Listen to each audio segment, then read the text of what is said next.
Um, dois, três. Boa noite, eu sou Marcelo Araújo. Nós estamos começando mais uma edição de A Live. São quase 150 entrevistas com pessoas das mais diversas áreas, mas sempre muita gente de cultura, de música. Esta semana recheada de atrações musicais e nós começamos em alto estilo com Cadu Lambá, também conhecido como Eduardo Paraná, músico que fez parte da fundação da Legião Urbana, uma das bandas mais importantes da história do rock nacional. Então, Cadu vai estar com a gente aqui já já para falar um pouco sobre como foi a criação desse grupo. Boa noite para todo mundo que está chegando. Nosso convidado já está aqui e vou adicioná-lo aqui à conversa. Só o Cadu enviar uma solicitação, que aí eu aceito e a gente começa aqui.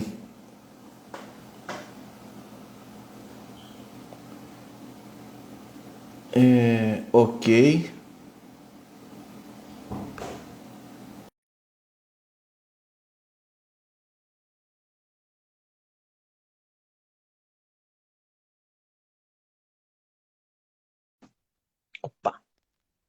Boa noite, Opa, Marcelo. boa E noite, aí, cara. Tudo bom, Cadu? tudo bem?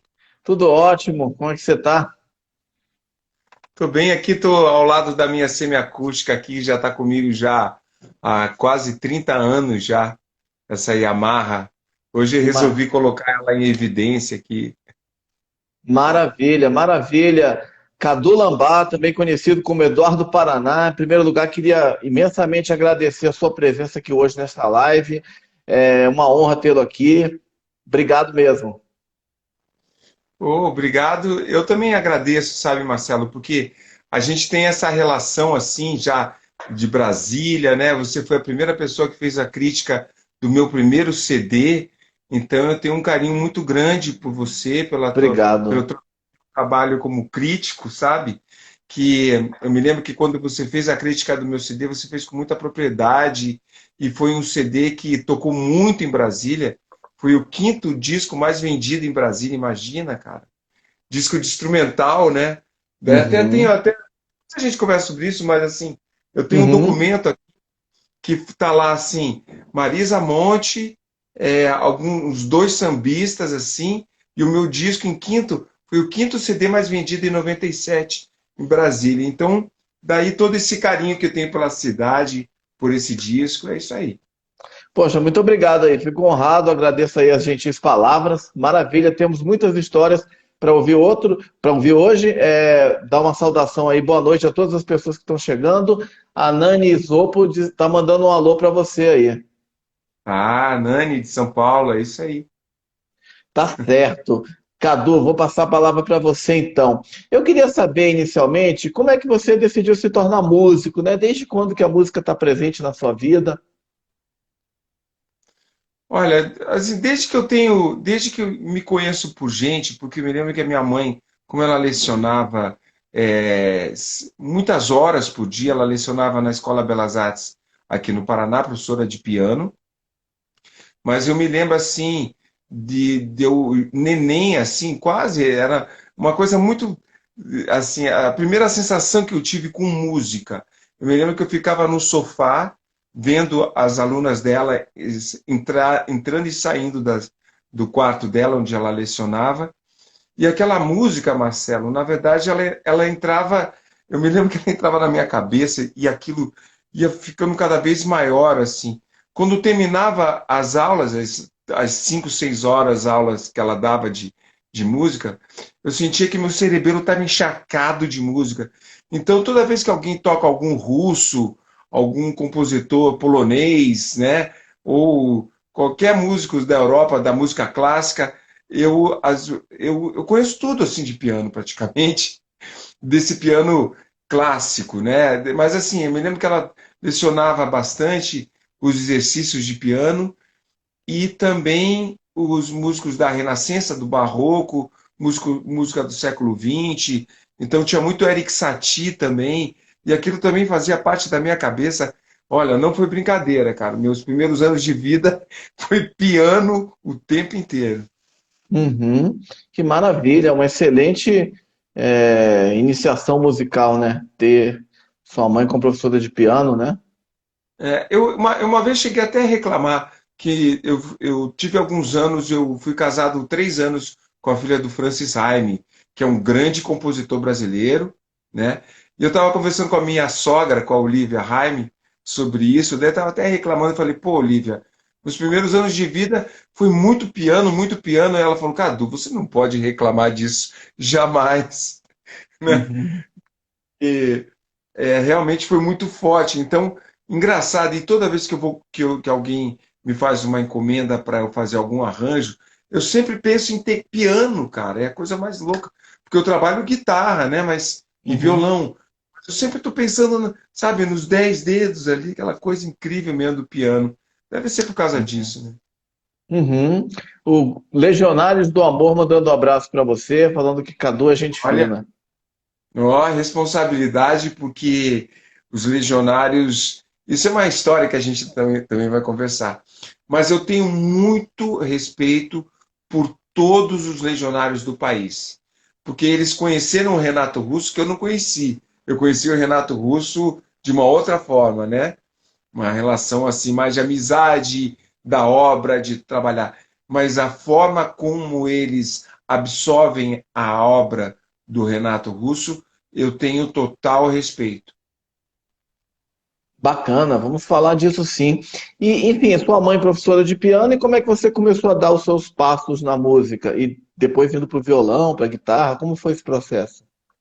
Eu me lembro que já com 8 anos, a minha mãe chegou para mim e falou assim: ela já tinha tentado me empurrar para o piano, sabe, Marcelo?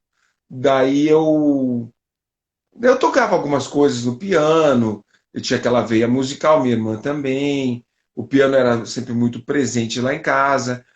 Mas daí ela chegou para mim e perguntou assim: o que você quer aprender? Eu falei: eu quero tocar guitarra. Mas eu nem pestanejei, assim, eu nem falei que era o piano, não, eu falei que era tocar guitarra.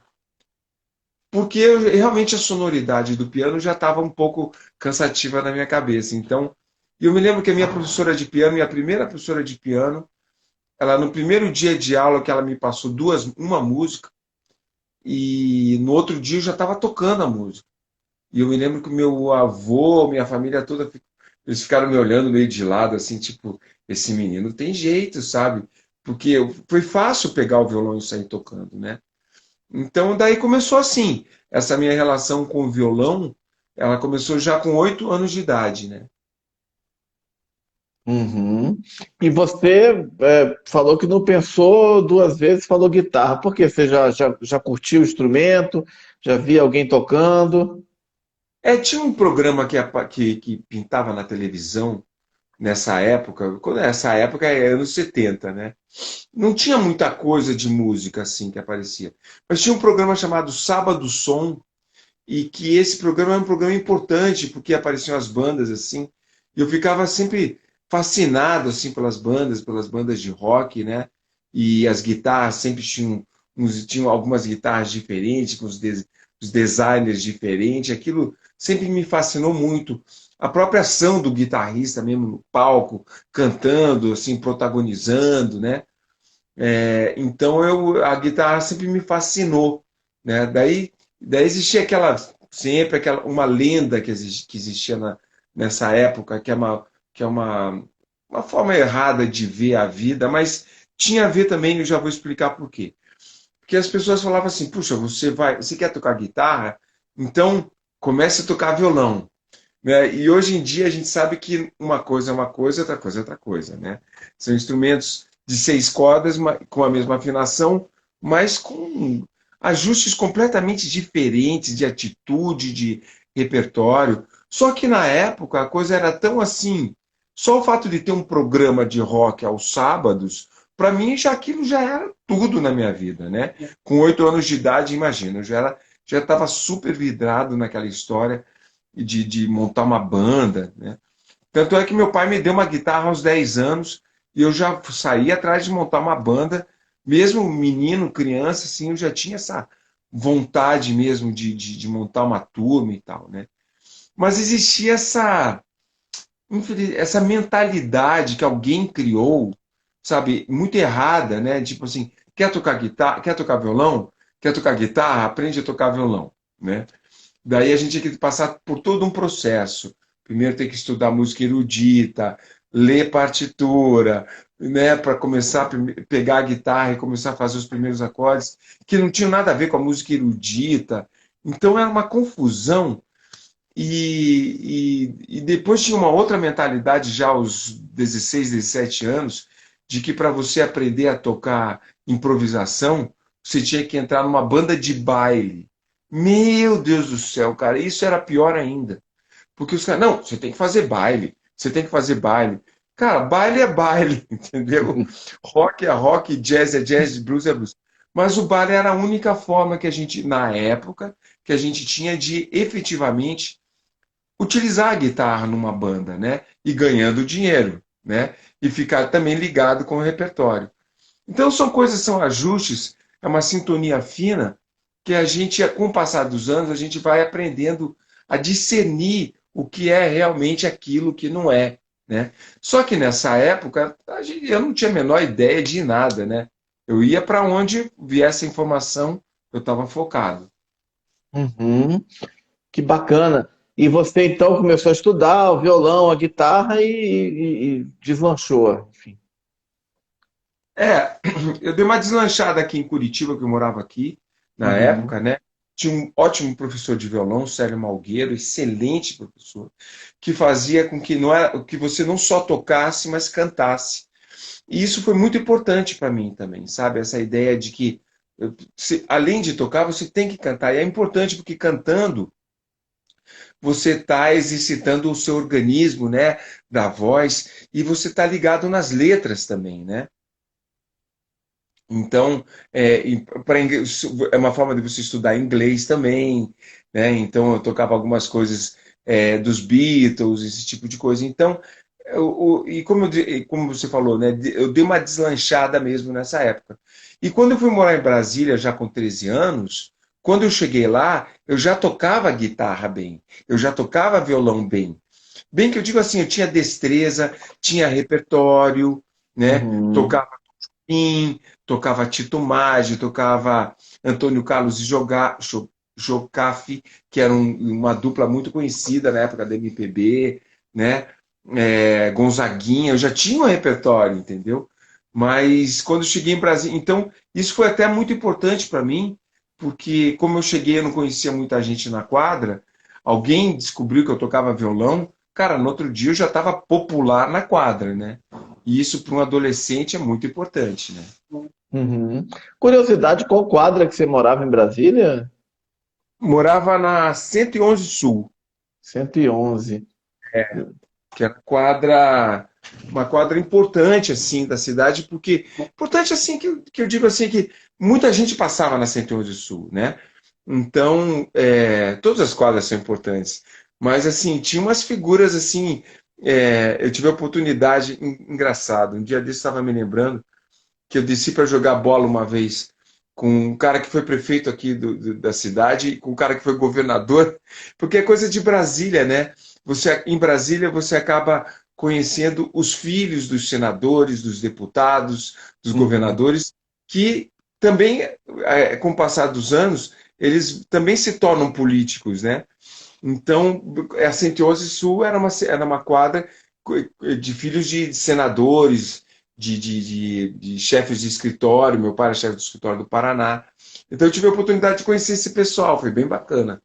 Uhum.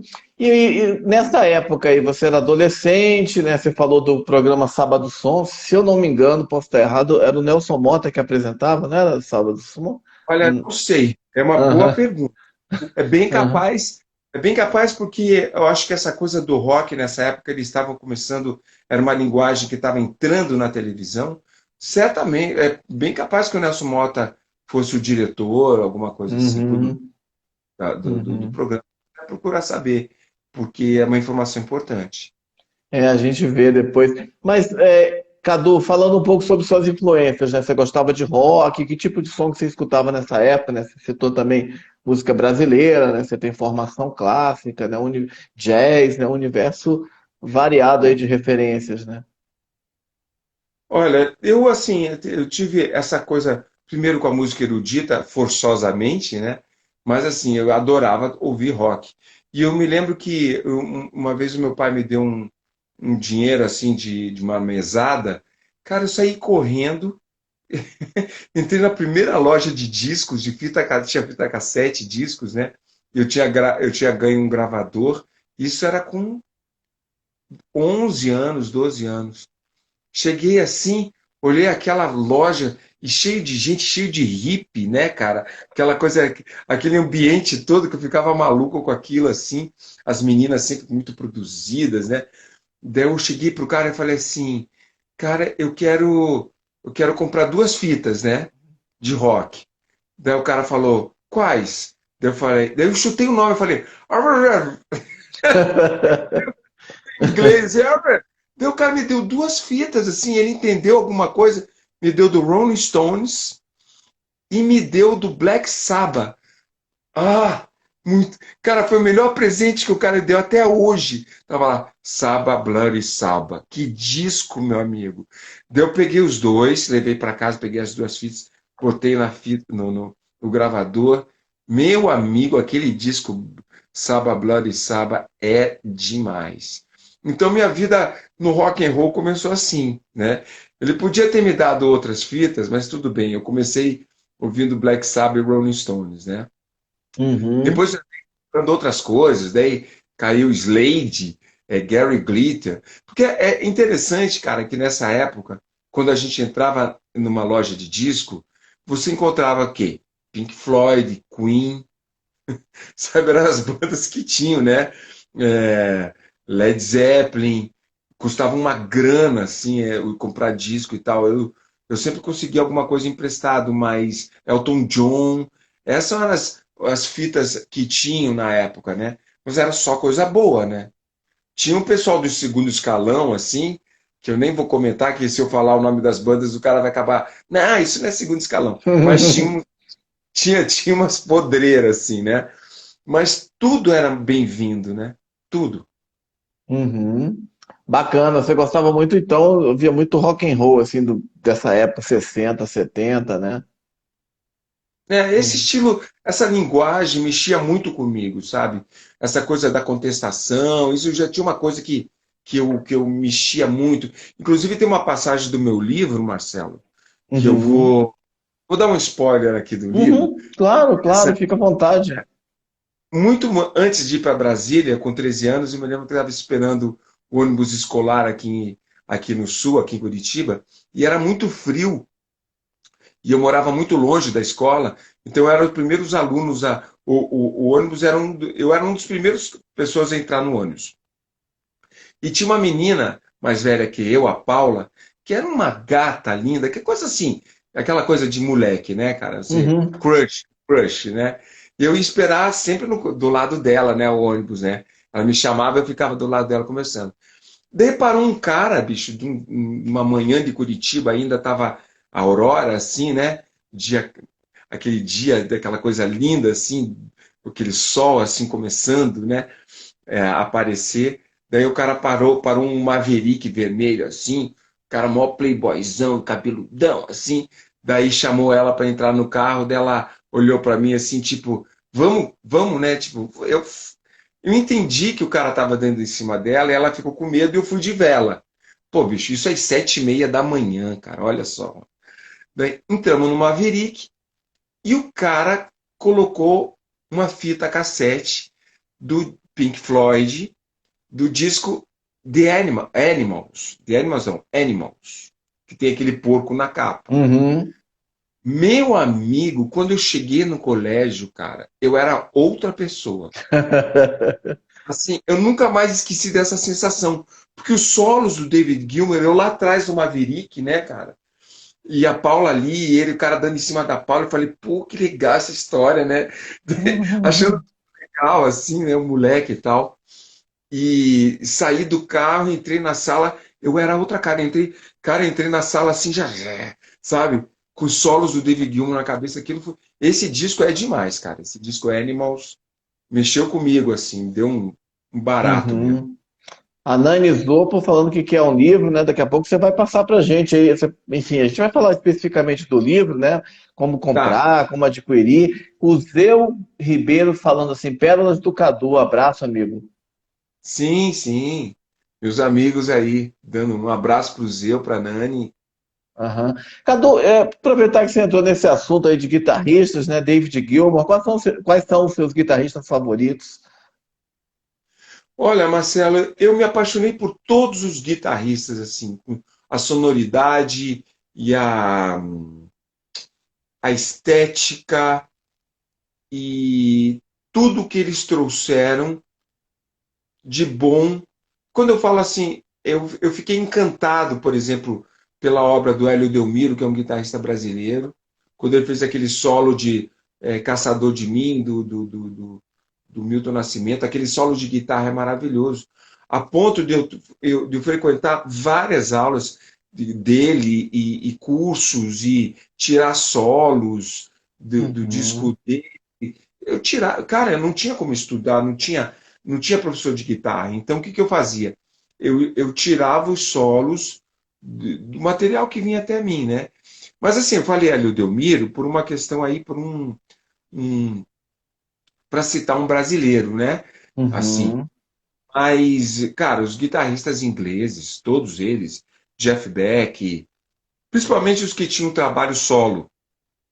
Frank Zappa, tirei algumas coisas. Cara, eu tirei todos os solos de todos os guitarristas. Assim, eu realmente mergulhava na obra deles, Steve Morse, antes mesmo do Steve Morse entrar pro Deep Purple, eu já tinha tirado quase todos os solos de todos os discos do Steve Morse. Então aquilo era uma Pat Metheny, sabe? Então, aí eu já estou falando jazz, Uhum, rock, né? claro. Pessoal do blues.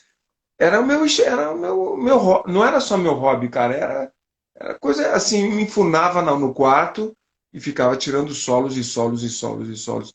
Foi uma coisa, eu não sei até que ponto isso foi bom para mim, mas chegou um momento assim que eu falei, agora chega, né?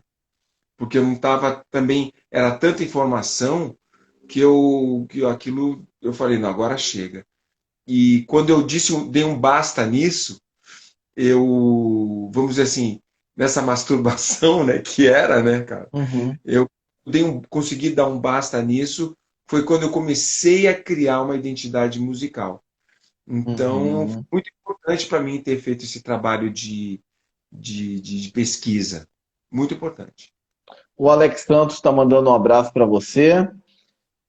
Sim, Aham. abraço. Cadu, e você aqui em Brasília, você continuou, enfim, você fez escola de música, depois você fez o UNB na Universidade de Brasília, formou em música, né? Como é que foram os seus estudos de música na cidade, né? E era um ambiente efervescente, tinha muita gente, Legião Urbana, que você vai falar já já pra gente, banda da qual você foi um dos fundadores, de todo aquele movimento do rock dos anos 80, tinha também muita gente de música instrumental, né? Adriano Gifone morava por aqui, né? Jorge Helder, Lula Galvão, enfim. É, como você deu continuidade aos seus estudos em Brasília? Olha, eu tentei dar continuidade aos meus estudos em Brasília, mas quando eu comecei, quando eu me lembro da minha mãe chegar para mim, falou, ela vendo que eu estava assim ávido de estudar e tal, preocupada também, ela me pagou uma aula para ter aula com o Toninho Maia. E isso foi, cara, eu tinha, né, mais ou menos essa idade, uns 13, 14 anos. E me lembro de eu entrar, de ela me dar aquele dinheirinho, eu botei o dinheiro no bolso, fui lá na Zanotti, cheguei lá, tava o Toninho Maia destruindo na sala, assim. A sala dele não tinha móvel nenhum, sabe? Só tinha uma Gibson preta que ele tinha linda, um amplificador Giannini, e ele destruindo, cara, aquilo, eu fiquei também fascinado com aquilo, né? Porque o Toninho Maia já era um cara que, como eu não tinha, eu tinha essa vontade de estudar guitarra, mas eu não tinha informação. Mas ele já tinha tido informação, não sei com quem. Eu sei que o Toninho Maia já tinha uma visão acadêmica de música. Era diferente quando eu pegava uma música, eu tentava destrinchar a estrutura dela, mas eu não tinha conhecimentos ainda teóricos para aquilo. mas o Toninho Maia já tinha.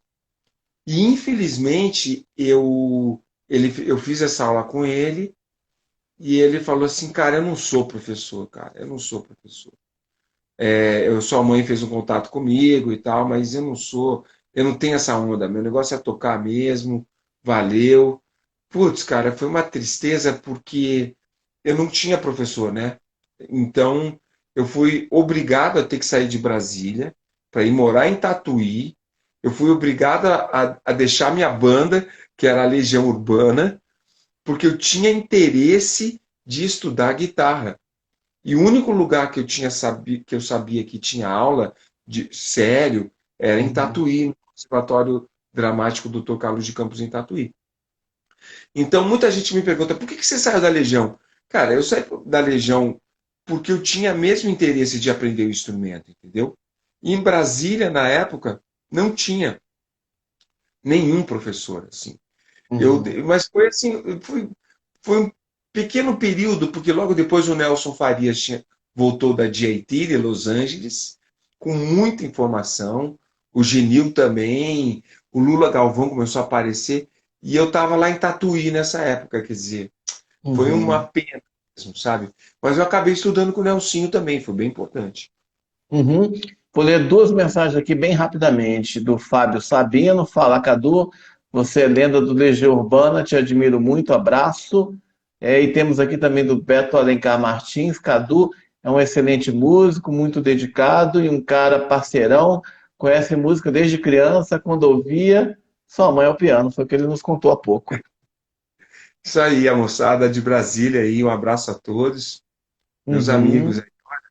A melhor coisa que tem, cara, de ser músico é uma batalha muito grande, né? A gente sabe disso, ter sido músico assim ao longo da minha vida, né? Mas essa possibilidade que a gente tem de viajar, Marcelo, e conhecer gente do Brasil inteiro e do mundo inteiro, cara, assim, é uma coisa que não tem preço, entendeu? Eu tenho amigos que moram em todos os lugares do país, onde eu vou, eu chego lá em Belo Horizonte, sempre tem uma galera me esperando, sabe? Quando eu vou para o Nordeste também, e é muito prazeroso isso. Ser músico, a missão de ser músico também tem esses benefícios, né? De você conhecer o país, a gastronomia, os amigos, tudo. Uhum. Bacana. A gente vai já já entrar no papo da Legião Urbana, mas eu só queria perguntar um pouco mais sobre a sua formação, que você fez Tatuí, né? Aí você voltou para Brasília e fez um UNB, não é isso? Formou em música lá. É, eu ingressei na universidade, perdão, e quando eu ingressei na UNB, eu fiz aqui. Meu pai falava isso: meu filho, se quer estudar música, então vai fazer a universidade. Faça a universidade que eu seguro esse esquema aqui por você por mais um tempo, mas termine a universidade, né? Que também era uma, uma lenda que existia, né? Mas eu Uhum, acho que era mais correta também, né? Tipo assim, quer aprender música? Então vai fazer a coisa científica, vai estudar os músicos. E foi muito importante para mim, estudar os músicos, não, estudar música mesmo, né? Do período da Idade Média até. É uhum, muito interessante você ter acesso a todas essas informações, né? Na UNB foi importante, mas o que eu queria mesmo, que era estudar jazz, rock, blues, eu não tive na universidade. uhum, Então, foram 4 anos na universidade, assim, puramente acadêmicos, entendeu? No meio da uhum. história, o Marco Pereira começou a dar aula de violão, graças a Deus. O professor Eustáquio Grilo, fui aluno do Grilo por um tempo também. Mas, assim, a linguagem mesmo que eu queria estudar, eu não conseguia, cara, não tinha acesso, né? Então, resumindo, foram muitos anos, Marcelo, longe do que eu queria, mesmo fazendo música, né? Uhum. A música, mas eu queria estudar os estilos, mas assim, eu sempre aprendendo erudito, ou psicologia da aprendizagem. Isso me abriu a cabeça, mas academicamente, Uhum, né? uhum, Sempre ficava essa coisa sempre ficava uma ausência, né? uhum. Interessante. O Marco Pereira e o Grilo, né? Dois professores aí muito bons que você citou. Inclusive o Marcelo Guima também morou em Brasília. Teve um tempo atrás aqui, citou as mesmas referências que você na É, UNB. Era meu colega, Marcelo Guima, grande músico. Acho que a gente era até da mesma turma, assim, de violão, assim, Marcelo Guima. Isso Bacana. aí. Aí então vamos chegar no assunto rock and roll, né? Assim, você estava tocando em Brasília, falando que morava ali na 111 Sul, muito disputado, né? Quando souberam que você tocava guitarra. E como foi que você conheceu Renato Russo e surgiu a ideia da criação da banda? Olha, o Renato, eu já conheci o Renato, a gente já se sacava nos festivais que aconteciam em Brasília. Brasília, se não tinha festival de música, a gente criava, né? Eu me lembro que no Marista, uma vez eu criei um dia de rock lá. Não sei como, cara, eu consegui alugar um caminhão. Eu aluguei um caminhão, cara. Pô, com 15 anos de idade, o caminhão entrou dentro do Marista. A gente abriu, tirou o lateral do caminhão, botamos uma bateria, uma guitarra, um baixo, fizemos um show ali, cara. Me lembro até que o Bi do Paralamas, que não era ainda do Paralamas, Bi com aqueles cabelos enormes, ele parecia um algodão assim, né? Assim passando na minha frente. Mas eu me lembro que era uma movimentação que eu fazia dentro do colégio, né? E mas a coisa da legenda. Então, como eu agitava algumas coisas e o Renato também com o aborto elétrico, e os punks agitavam, porque os punks não ficavam parados, entendeu? Se eles não tinham um show para fazer, eles invadiam uma super quadra lá, plugavam os amplificadores e saíam tocando na rua, né? Então, a gente já se sacava desses movimentos, né? Até o dia que eu desci do palco no festival do Lago Norte, né, que a mãe do Felipe Seabra promovia. Aí já era um esquema assim, já com som, né, Uhum. tinha uma aparelhagem boa, público e tal, né? E eu com 16 anos desci do palco, daí o Renato, pô, quero montar uma banda com você. Falou bem no meu olho, assim, quero montar uma banda com você. Daí eu achei aquilo legal, assim, nunca imaginei que o Renato fosse me chamar para montar uma banda com ele. Banda essa que nem tinha nome ainda, né? Na mesma hora ele fez questão de me apresentar para Helena Lemos, que era irmã do Fê Lemos, e que ele, engraçado, o Renato com essas coisas, né? Uhum. Tipo, vou te apresentar a musa da turma, né? Porque a turma para ele era uma família, né? E a Helena era a musa da turma, né? Que namorava o Dinho, né? E eu me lembro que ele foi lá e me apresentou, porque primeiro ele me chamou para montar uma banda. Segundo, ele me apresentou a música da turma. Quer dizer, sabe, coisas do Renato, né? Depois ele me apresentou para o Bonfá. Mas o Bonfá também já conhecia do Objetivo, né? Então esse foi o primeiro contato que eu tive com os punks, né? Logo depois a gente fez alguns ensaios na minha casa, depois outros ensaios na casa do Renato, um ensaio na casa do Paulo Paulista, até o dia que ele me chamou, a mim e ao Bonfá, para a gente escolher o nome da banda, né? Daí tinha todo um ambiente preparado por ele, né? Com incenso, aquela coisa toda. Estava aberto o Xing, tarô, que ele gostava disso, né? Ele falou: hoje nós vamos escolher o nome da banda, né? E a gente logo, e eu e o Bonfá, na mesma hora, a gente apontou o nome da Legião Urbana, que tinha os dizeres do Júlio César, Urbana Legião Omnia Vincit, né? E ele explicou aquilo pra gente, a gente não teve a menor dúvida que aquele seria o nome, né? E a Legião aconteceu naquele dia. Ele olhou no meu olho e falou: cara, isso vai dar muito certo, sabe? Falou com convicção mesmo, assim, tipo de quem tinha acabado de ler o tarô, sabe? De ter tirado o tarô, assim, ele olhou com, isso vai dar muito certo. E a gente foi embora, então a Legião, ela começou nesse dia, né? Ela foi forjada nessa ocasião, dentro do apartamento do Renato, na 303 Sul, num ensaio que não aconteceu, que era para ser ensaio, mas acabou virando essa escolha do nome, né? Esse Uhum. batismo, e nesse clima todo, né?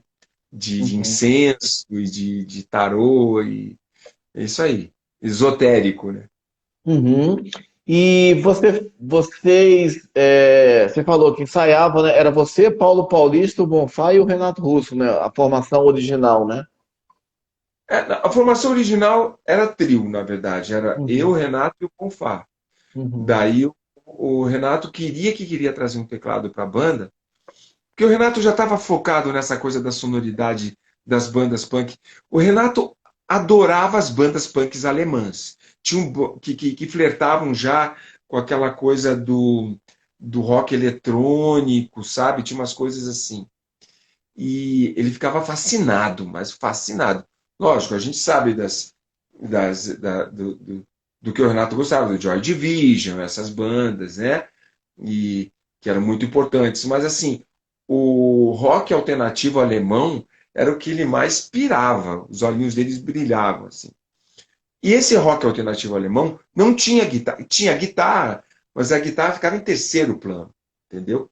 As guitarras fazendo barulhinhos, os teclados trazendo sonoridades novas, e o vocal ali na frente, aquela coisa mais forte, mais presente mesmo, e vamos quebrar os paradigmas com aquela temática toda. Então a Legião Urbana que o Renato imaginava era isso, né? E minha cabeça, para entender essa estética, eu teria que voltar na minha musicalidade, porque eu não via nessa sonoridade como encaixar o que eu estava estudando de guitarra, né? Eu estava procurando um estudo de guitarra convencional, que nem todo guitarrista do mundo. Todo guitarrista do mundo, né? Existe uma parcela de guitarristas aí, que eu vou dizer, uns 5%, que vão querer sempre ir para esse lado aí dos barulhinhos, das frequências e tal. Mas 95% dos guitarristas vão querer fazer o que eu fiz, entendeu? Uhum. Então, entre aspas, eu era um guitarrista convencional, né? Que era o que o Renato talvez não quisesse na época. Mas a gente estava tateando ali as expressões, as manifestações musicais, né? A Legião ainda estava sendo feita naquele momento, né? Uhum. Clécio mandando um abraço para você. Salve, Cadu. Ó, produtor lá aqui do interior do Paraná. Trabalhei com ele, fizemos uma turnê com ele aí esse ano, bem importante. Fizemos várias cidades. Bom produtor, bom músico também. Legal. Bacana. Enfim, e você, quando foi o primeiro show que vocês fizeram? O primeiro show de vocês? Primeiro show foi, oficialmente, o primeiro show foi, quer dizer, oficialmente não foi o primeiro show, né? Foi em Patos de Minas, né? Que tinha toda aquela história que a gente foi preso, a gente foi detido e tal. Imagina, né, cara? Você ensaia, prepara a tua banda, né? E no primeiro show você é preso, né? E daí teve essa passagem assim que foi complicada, né? A gente não sabia, mas a gente estava dentro de um espaço da Feira do Milho em Patos de Minas e que era um espaço cedido também pela Polícia Militar. No final do regime militar, não podia dar outra. A Legião Urbana e Plebe Rude desceram do palco algemados, né? E não foi brincadeira, não. Foi punk.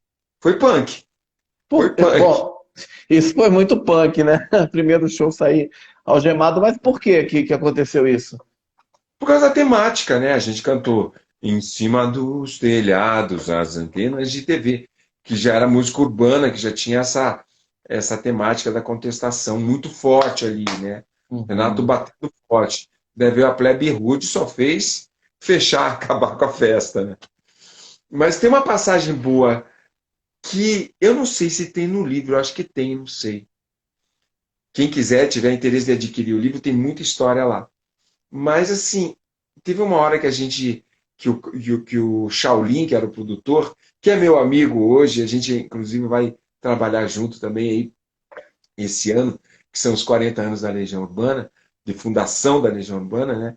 Mas o Shaolin, eles colocaram uma mesa farta de comida, assim, para a Legião, para a Plebe e para mais umas 4 ou 5 bandas de Minas Gerais que estavam fazendo esse evento.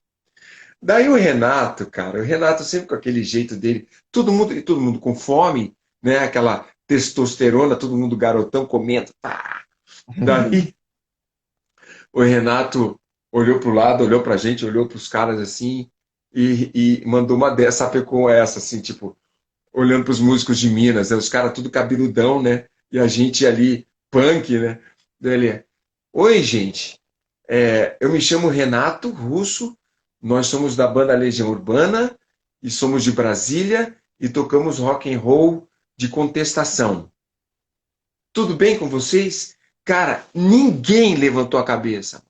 Os caras, tipo assim, os caras continuaram com medo, cara. Ninguém falou nada. Tipo assim, os caras estavam com medo da gente, entendeu?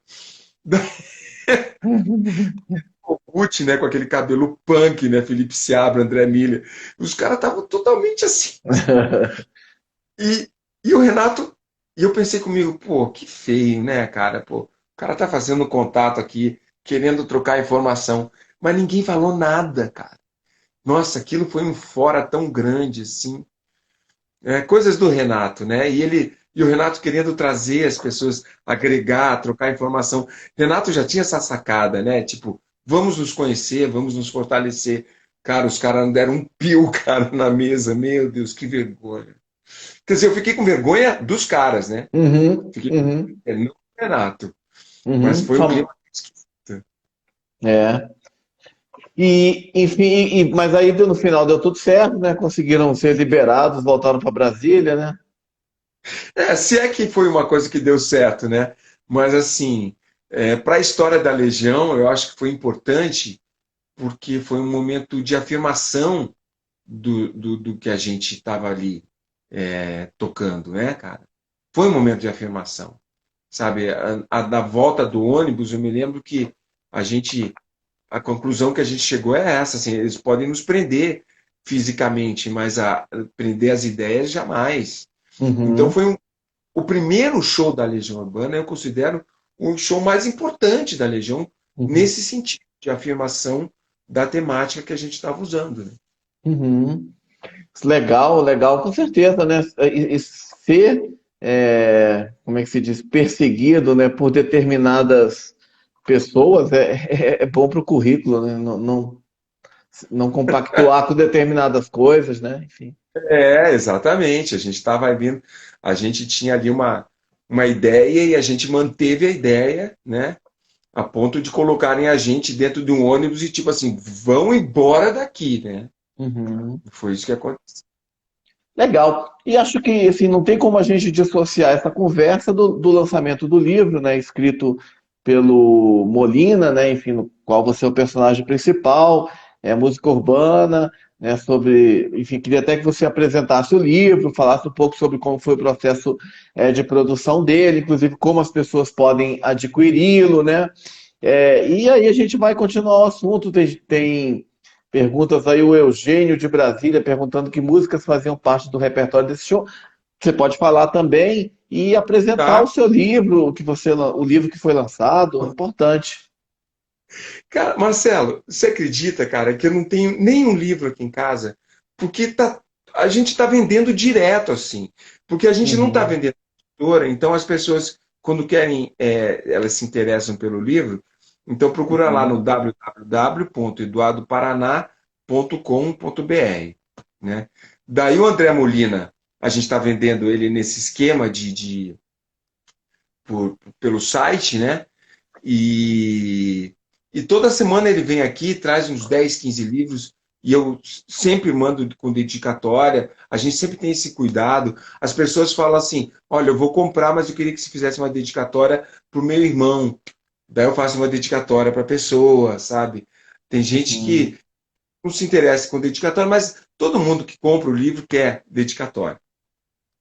Cara, ele chega aqui no domingo, na segunda ele já posta e eu fico sem livro, cara. Minha mãe mesmo, um dia desse, meu filho, eu preciso ter um livro para não entregar. Eu falei, mãe, eu preciso de livro porque tá acabando já, entendeu? Essa primeira tiragem. E a gente está muito feliz, porque a gente sabe que a história da Legião Urbana vai para o país inteiro, né, cara?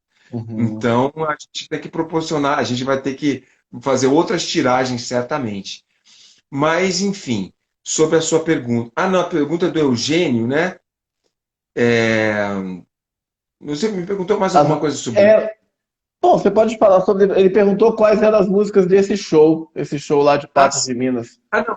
Tá, mas eu queria finalizar essa coisa do Uhum, livro. claro, claro. Depois você fala sobre as músicas, tranquilo. É, é que passa rápido, né, o tempo, né, cara? Então eu sei que quando faço uma live, quando viu, já acabou o tempo. Mas Não quem temos escreveu, tempo aí. quem escreveu o livro é um amigo meu chamado André Molina. um super jornalista que já tinha feito um livro chamado O Divã do Rock and Roll, e, e a gente se conheceu, ele pegou um relato meu para esse livro do Divã do Rock and Roll, tá lá o Lobão, tem um monte de gente, ele entrevistou um monte de gente também. E eu chamei ele para a gente fazer o livro, né? O nome do meu livro é Música Urbana, o Início de uma Legião, né? Onde a gente fala ali dos primórdios, dos 2 primeiros anos que a gente ficou, que eu fiquei na banda, né? E depois da carreira que eu tive como guitarrista, que eu tive a oportunidade, o Stanley Clarke gravou uma música minha, toquei com o Belchior, que é uma daí é outra história. E depois eu volto para a Legião, né? A convite da Legião Urbana Produções, para fazer os 30 anos da banda. Mas, enfim, tá tudo lá no livro. Quem quiser adquirir, vai lá, www.eduardoparaná.com.br. Sobre o repertório, boa pergunta do Eugênio. É um repertório diferente que as pessoas não conhecem. Então, tem 2 músicas instrumentais que eu guardei na época, inclusive o Marco Pereira era meu professor de violão. Eu cheguei para ele uma vez e falei: olha que tema bonito. E mostrei para ele um tema medieval, assim, aliás, da Renascença. Ele falou: cara, o que é isso? Eu falei: não, é uma banda, minha banda, que foi a primeira banda, a primeira música que a gente ensaiou na minha casa. Chama-se Provençal das Quadras. E tem um tema, que era um tema do Renato, uma melodia belíssima, que remetia a essa coisa do... O Renato sempre tem essa coisa do alaúde e tal, mas era essa sonoridade que ele queria. E, ao mesmo tempo, um rock and roll, assim. Então, tinha a Provençal das Quadras, tinha o Cachorro, que é uma composição minha e do Renato, que é um 6x8, um tema instrumental que a gente abriu o show, que era belíssimo, razão pela qual até eu saí da banda por causa disso. Eu queria tocar ela, queria abrir o show com ela, eles não queriam. Tinha mais Dois Corações, que é uma letra que ficou comigo durante muitos anos, que está no meu livro, a letra está no meu livro, que eu musiquei a letra, e que, nossa, gente, é muita história para contar. Mas fala dos corações, na verdade, sobre a feira, o que o Renato, na época, como jornalista, ele estava estagiando como jornalista, ele foi pautado para fazer um jornalismo investigativo na Ceilândia, porque estavam vendendo carne clandestina na Ceilândia. E ele foi. Ele entrevistou o delegado, entrevistou as prostitutas, e eu me lembro disso, dele chegar no ensaio, contar essa história, né? E traduziu isso numa letra, sabe? E essa letra ficou comigo durante 30 anos, guardado comigo, né? Porque eu saí para tocar jazz, blues, e depois voltei para a Legião. Quando eu voltei para a Legião, eu procurei esse baú e encontrei muita coisa, né? Uhum. O que na verdade era um material de trabalho para a gente no começo da Legião, acabou virando documentos da música brasileira, né, cara? Eu me Uhum. deparar com aquilo, caramba, isso é um documento, cara, isso é outro documento, né? Daí encaminhei para o herdeiro, que eu achei que era o correto a se fazer, até porque este material era do Renato, e se era do Renato, pertence à família do Renato, né? Uhum. Muita gente fala, não, caduco, mas, cara, eu fiz o que eu achei que era o correto, entendeu? Uhum. Eu fiz o que qualquer pessoa acho que faria, falando, peraí, bicho, essa letra é do Renato, então eu vou encaminhar para quem detém esse espólio, né? Mas, Uhum. enfim, esse é outro assunto, né, gente? Uhum. E... Cadu, fale. certo, e justamente sobre isso, esse processo de produção do livro, de você revirar o baú aí, você foi encontrando muitas coisas, você falou uma letra que estava aí guardada há muito tempo, né? O que te chamou a atenção nesse processo, que você foi recordando, lembrando, curiosidades? O que me chamou a atenção foi que as letras do Renato são clássicos. Então, queira ou não queira, mesmo essas letras que estavam comigo e que as pessoas ainda não tomaram conta, ainda não chegaram a ver, os legionários ainda não chegaram a ver esse material, né? Mas quando eles lerem essas letras, eles vão falar: isso é Renato e isso é muito clássico, né? Então, E eu também, no meu processo como músico, ao longo dos anos, morando no Rio de Janeiro, morando em Brasília, eu tive a oportunidade de fazer aquele Canta Cerrado, eu fui diretor musical, né? Então, ao longo dos anos, eu fui adquirindo uma experiência como músico. Então, depois de tantos anos, eu falei, pô, peraí, cara, eu acho que agora eu tenho estofo para pegar, eu tenho informação suficiente para pegar essas letras. Sou fundador da banda, fui fundador da banda.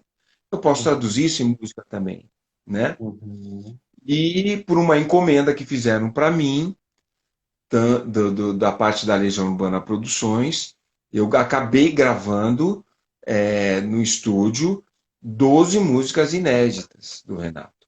Só que esse trabalho também foi engavetado, né? Eu nem ia tocar nesse assunto, mas porque Uhum. isso não está no livro, entendeu? Mas Uhum. é isso, é importante que os legionários saibam que o trabalho continua, né? Uhum. Quando as pessoas me perguntam sobre a Legião Urbana, a primeira coisa que vem na minha cabeça é Renato, Dado Villa-Lobos, Bonfá e Negrete. Legião Urbana, para mim, são esses quatro. Só que existe uma Legião Urbana antes dessa Legião Urbana, entendeu? Uhum. Havia vida inteligente antes dessa banda. A Uhum. gente ainda estava nos primórdios, a gente estava ali dando cacetada, dando cabeçada, mas era o Renato Russo na essência. Era o Renato Russo pós-trovador solitário, entendeu? Uhum. Renato já estava pronto para montar a Legião Urbana. Pós-aborto elétrico, né? Pós-trovador, pós-aborto elétrico. Ele já estava pronto. Uhum. Então, é importante que os legionários saibam que existia uma legião urbana antes dessa legião urbana clássica, da qual eu falei que eu tenho o maior respeito, né? Então é isso, é essa legião aí. Uhum. E uma curiosidade, né? Você falou de letras, né? Enfim, que estavam guardadas e tal. Vocês chegaram a gravar? Teve demo? Tem registro de show? Tem alguma gravação com você naquela época? Olha, o Renato era um cara que gravava todos os ensaios, né? Ele tinha lido um artigo daquele guitarrista do Mike Oldfield, guitarrista que você conhece, né? Que era Uhum. a sonora do Exorcista, e que tinha feito sucesso com 18 anos de idade, imagina. O cara fez sucesso mundial com 18 anos, sucesso estrondoso. E ele havia achado interessante, fascinante, a história do Michael Oldfield, que dizia nesse artigo que ele não deixava passar nenhuma ideia. Ele gravava tudo. Daí o Renato, no primeiro ensaio, ele chegou para mim e falou: Paraná, nós vamos gravar todos os ensaios. E ele gravou todos os ensaios e guardou tudo direitinho, entendeu? Pelo menos na época eu sabia disso. Então, por isso, inclusive, que quando ele voltava do ensaio, ele já chegava com a música pronta, porque ele gravava, ia para casa, estudava, estudava, tirava, e já chegava com a música pronta, entendeu? Uhum. Então, isso aconteceu com várias músicas. Às vezes ele falava assim, gente, me ajuda a acabar isso aqui, mas ele já tinha acabado com tudo, ele já estava pronto, né? Muita coisa, né, desse repertório dessa época. Então, o Renato tinha essa característica, né? Assim, de gravar tudo. Então, quando alguém pergunta para mim, mas Paraná, existe esse material dessa época? Olha, eu sei que ele guardava tudo, né? Mas, assim, 90% de chance de esse material existir, sim, certamente. Do jeito que ele era organizado, certamente. Shows, você fez alguns shows também com Legião, né? Teve registro desses shows? Foi gravado alguma coisa? Você sabe? Não, que eu saiba, não, sabe? Foram 4 shows que eu fiz com a banda. E o primeiro foi em Patos de Minas, o segundo, quando a Elis Regina morreu, foi no Cave, no Uhum. Guará. O terceiro foi aquele show que tem uma foto bonita, que é a capa do meu livro, inclusive, que é o que foi no Lago Concerto do Lago Norte. E o quarto show que a gente abriu o show da Blitz, num clube. Então, todos os shows que eu fiz com a Legião foram importantes, né? Assim, já eram shows com público, né? Com som, né? Bem no comecinho, assim, né? A Uhum. banda já estava indo por um caminho, né? Mas é o que você perguntou sobre a quantos shows, se tinha alguma gravação, né? Eu não acredito que alguém tenha gravado, mas existe uma lenda de que o primeiro show da banda lá em Patos de Minas, que a gente foi detido, foi gravado sim. Ó. Vai saber, né? Mas gravado em vídeo, inclusive. E teria sido gravado pelo Doicode, entendeu? Mas isso é muito. Cara, todas as histórias da Legião Urbana, que loucura, né? Pô, Doicode ter gravado. Existe uma história assim, né? E as pessoas comentam, da diretoria comentam sobre isso. Cara, é capaz. Totalmente. Totalmente. No que diz respeito à Legião Urbana, totalmente. E que algum ex-militar tem esse material depois de quase 40 anos guardado, é bem capaz, por que não? Daqui a pouco estoura aí num Fantástico da Vida. Pô, tomara que um dia esse material apareça aí, com certeza tomara que, bom, tomara que tenha esse É. acervo precioso tenha sido É. guardado, né? E se Legal, fosse outra, Cadu. é que se fosse outra banda, eu acho, esse é papo furado, mas como é Legião, cara, pode, cara. Pode acontecer tudo. Uhum. Muito legal ver essas histórias. Cadu, e sobre o Renato Russo, né? Você conviveu com ele esse período, né? Que recordações você guarda dele como músico, né? Você falou essa musicalidade que ele tinha, né? De sair do ensaio e já voltar com a canção pronta, né? Como músico, como ser humano. É, quando eu te entrevistei alguns anos atrás, você já tinha contado algumas coisas, né? Mas o que que você lembra assim dele? Você guarda na memória? Cara, é uma pessoa extremamente correta, de uma retidão assim. A família do Renato era assim, né? Eu tive a oportunidade de conhecer o pai dele, o seu Renato, a mãe dele, a dona Carminha. São pessoas muito corretas, muito sérias, sabe? O pai dele é uma pessoa muito séria, muito querido também. A irmã dele, a Carmen Teresa, que é a minha amiga querida. Eu tenho muito orgulho de ter conhecido a família dele.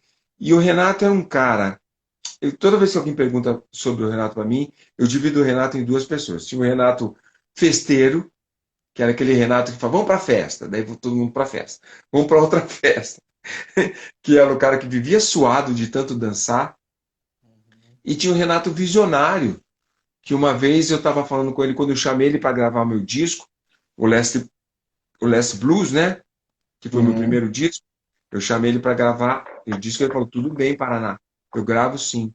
Logo depois eu vim a saber que ele estava Uhum. doente, né? Que na época era meio complicada, assim, meio não, bem complicada essa história do HIV e tal. Mas nesse telefonema ele falou, cara, eu vou ter que desligar porque eu vou tomar um chá agora com o Ferreira Goulart. Eu achei aquilo legal, cara, sabe? Pô, ele saindo às 5 horas da tarde para tomar um chá com um membro da Academia Brasileira de Letras, né? Sabe aquela coisa assim? Pô, imagina a conversa dos caras, meu. Imagina esse chá, né? Muita história regada a chá, né? Renato Aham. Russo lá. Deve ter sido bem legal. Papo cabeça, né? De verdade, porra. É. Massa. Um abraço aí pro Hamilton Moraes, que entrou aí, guitarrista de Juiz de Fora. Já esteve aqui Ó, nessa live. Juiz de Cadu, Fora. grande cidade. Era de Ana Carolina. Não, porque eu saía do Rio de Janeiro com o Tunai. Ai, Uhum. Tunai. Tunai nos deixou aí há pouco tempo, né? E a gente sempre passava em Juiz de Fora. Sempre, né? E ele não conhecia nada da cidade, mas ele passava 1.000 por hora, porque sempre estava atrasado. Ah, perdão. Não, não, imagina. Fica à É. vontade. Eu queria assim que você falasse, sem dar grandes spoilers, claro, porque as pessoas querem adquirir o seu livro e ler essas histórias maravilhosas aí que vocês estão contando lá, né? Muitas curiosidades, muitas raridades, muita coisa bacana. Mas se você fosse dar linhas gerais aí do seu livro para as pessoas, o que que elas vão encontrar, os leitores, os legionários, como você fala, os fãs da Legião, os fãs do seu trabalho também, os fãs do Cadu Lambá, Eduardo Paraná, o que que elas vão encontrar no livro? Cara, eu vou encontrar uma história de um guitarrista brasileiro que não teve acesso a informação nenhuma na sua infância e na sua adolescência, e que depois que se formou em música, daí se mergulhou na música, é essa história. E que é, e que, por uma razão não sei qual, fundou a maior banda de rock do país, entendeu? Daí foi realmente uma coisa divina que aconteceu comigo, porque quando eu toco Pais e Filhos, ou eu toco Tempo Perdido, eu sinto a responsabilidade é muito grande. Ao mesmo tempo, eu agradeço e rezo no meio da música, Marcelo, para que eu não me emocione, porque eu não posso. Eu estou sendo a ponte, estou fazendo parte de uma engrenagem de um legado muito bonito, aonde está ali embutido solidariedade, que é preciso amar as pessoas, de cidadania. O maior legado do Renato que eu acho foi esse, da cidadania, entendeu? Então, as pessoas vão ler isso no livro, vai estar, mas também vai estar a história de um cara que deu um duro danado tocando, tocando na noite, tocando Uhum.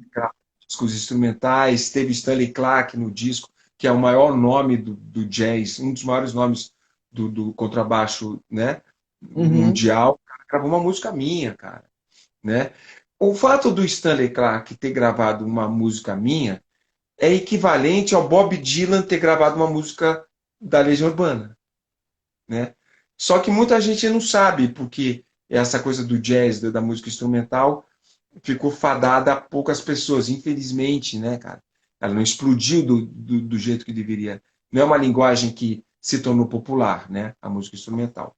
Poderia ter sido, mas não foi, infelizmente. Então, elas vão encontrar essas histórias lá, estão todas elas bem pontuadas, bem colocadas. O André Molina teve um cuidado estético muito grande e cronológico também, né? E depois dessa história toda, eu acabo voltando para a Legião, né? E continua a história está rolando ainda, né? Bacana, bacana. Você fez aquele show, não é isso? Pela Fundação Legião Urbana? Show Perdão. Fundação. Não, não, show não, desculpe. É esse trabalho que você falou com Legião Urbana. Não, Qua- a Legião Urbana Produções Legião me Urbana con- Produções, perdão, desculpe, isso, troquei o nome. isso, a Legião Urbana Produções me contratou a mim e ao Negrete. Antes do Negrete falecer, nós Uhum. fizemos shows, o lançamento de site de alguns sites e algumas coisas importantes, inclusive na Bahia a gente fez. E foi muito, para mim foi muito importante ter viajado com o Negrete, sabe? Porque é um cara muito musical, o Negrete, né?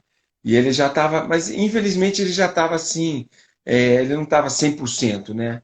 Mas ele estava doentinho também. Mas eu tive a oportunidade de fazer os últimos shows com ele e para mim foi muito importante estar com ele, viajar com ele, cuidar dele, foi bem legal. Hum.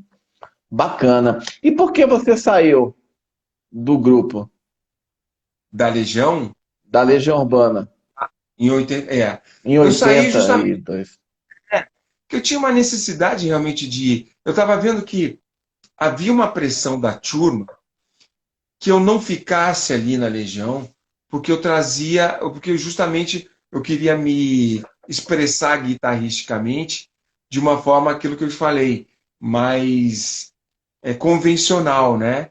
Eu era um guitarrista que gostava de fazer um solo, né? Fazer um riff também e tal. Então muita gente confunde isso. Aí até fiquei conhecido como guitarrista que queria solar, não era isso. Na verdade, eu queria sim solar, mas eu não estava vendo espaço isso dentro da Legião Urbana, porque o Renato estava muito focado nessa coisa da estética punk. E estética punk, as guitarras estavam no terceiro plano, né? E eu, cheio de testosterona, querendo estudar guitarra, né? Não tinha professor, foi uma época difícil nesse sentido, né? Eu querendo expandir e a estética fazia restringir, né? Eu Uhum. falei, não, eu tenho que tomar, assim, já ouvi Gilberto Gismonte, já ouvi Hermeto Pascoal, né? Então havia uma outra vertente da música que eu acabei indo buscar nela essa vontade de aprimorar minha coisa musical, né? Só que depois de muitos anos, Marcelo, eu vi que uma coisa não excluía a outra. Mas eu tinha 16 anos, cara, vai saber, né? Uhum. Isso é o bacana, né? Todo esse universo aí que você traz, né? Do rock, do jazz, do blues, da música brasileira, né? Tudo junto, sempre teve ali com você, né? Mas você falava há pouco que quando você estava na universidade que você queria trilhar um caminho que ali não estava, digamos assim, com todo o respeito, toda a importância da universidade, da formação acadêmica, mas você queria seguir nessa trilha do blues, do rock, do jazz. Como é que você se encontrou nesse caminho? Que chega Eu na não sua me carreira encontrei, cara. solo. Não, é assim, na verdade, quando eu estava fazendo o curso na universidade, eu não via a hora de terminar o curso. Uhum. Que eu tinha combinado com meu pai, né? Eu falei, pai, eu vou terminar a universidade, né? E eu terminei. Cara, quando eu terminei, foi assim, foi muito importante, porque daí sim que eu mergulhei no que eu queria estudar mesmo, né? Ao invés de ler aqueles livros que eu era obrigado a ler na universidade, eu passei a ler outros livros que eu tinha interesse, né? E foi bem importante, é como se eu tivesse assim desatado nós e acadêmicos, vamos dizer assim, né? E mergulhei com tudo assim na música. Foi quando eu comecei a montar eu montei uma banda chamada Área, não, a Área Tribo já existia, mas foi um período importante que daí eu montei o meu trabalho solo, que foi o Last Blues, que foi aquele disco que você fez a crítica, né? E que foi um disco que me trouxe muitas alegrias, porque eu estava com 20 e poucos anos em Brasília, lancei esse disco, eu estava com uma equipe muito boa, a equipe do Zen Studio tinha um produtor de música instrumental muito bom, Sérgio Loura Carvalho. Esse cara foi meu melhor produtor de música instrumental. A, tinha aquela loja de disco, Gabriela Discos, também me deu um apoio, me lembro na época. Eu tive apoio do meu produtor, eu tive um produtor executivo. Imagina, cara, Brasília, isso em 97 também. 97, é. E, e a gente lançou o disco. E esse disco, daqui a pouco eu fico sabendo que esse disco começa a ser tocado na rádio, nas rádios direto, de música instrumental, imagina, tocado direto, direto, sem jabá nenhum. Daí eu soube que o disco foi indicado para o prêmio Sharp, que na época, para um instrumentista de Brasília, ninguém tinha sido. Eu fui o primeiro a ser indicado. Fui lá fiquei entre os três. Quem ganhou foi o Paulo Moura, com toda a razão do mundo, né? Mas eu acho que fiquei em segundo lugar nessa história. E para mim foi muito importante também. Então foi um disco que me ajudou assim na minha carreira, né? Uhum. Em termos de sonoridade, de conceitos, como é que você falaria, o que que você falaria do Last Blues, assim, da sua estreia solo, né, em É. gravação? Então, eu dei muita sorte, foi aquilo que eu te falei. Eu dei sorte porque encontrei uma equipe preparada para fazer esse disco e foi interessante. Minha mãe também me deu uma força nessa época. Minha mãe, Suzy Queiroz, também trabalhou como produtora. Ela tinha jogado uma grana na minha mão e falou: Meu filho, compra uma guitarra aí de verdade que você precisa e tal. Ao invés de comprar uma guitarra de verdade, eu peguei esse dinheiro, entrei no estúdio e falei assim: Cara, eu vou gravar umas músicas aí. Daí os caras, beleza. Daí gravei. Daí foi interessante, Marcelo, porque eu gravei mais 5 músicas, 6 músicas, e os meus amigos ouviram, meus amigos músicos. Marquinho Brito, Renato Vasconcelos, André Vasconcelos, o Sérgio Loura Carvalho, e todo mundo abriu o olho assim, tipo, opa, peraí. Então, houve um momento assim de vamos ajudar, vamos gravar um bom disco para o Cadu Lambac, entendeu? E então eu tive apoio do estúdio. Então, quando você fala em sonoridade, eu realmente nem tinha pensado em sonoridade. Eu queria fazer um bom disco. Só que eu encontrei um bom estúdio, com uma equipe muito boa e preparada para aquilo.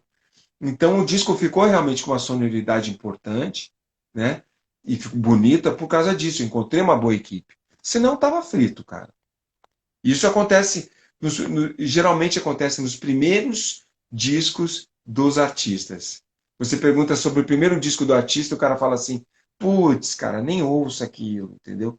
No meu caso, não. Eu falo, esse disco, eu dei a sorte de encontrar, de estar ali, né, no momento ali de encontrar toda essa equipe e eu também estar no momento preparado também para gravar. Quem que estava tocando no disco com você? Foi o André Vasconcelos, gravou todas as Uhum. faixas de baixo, quebrou tudo.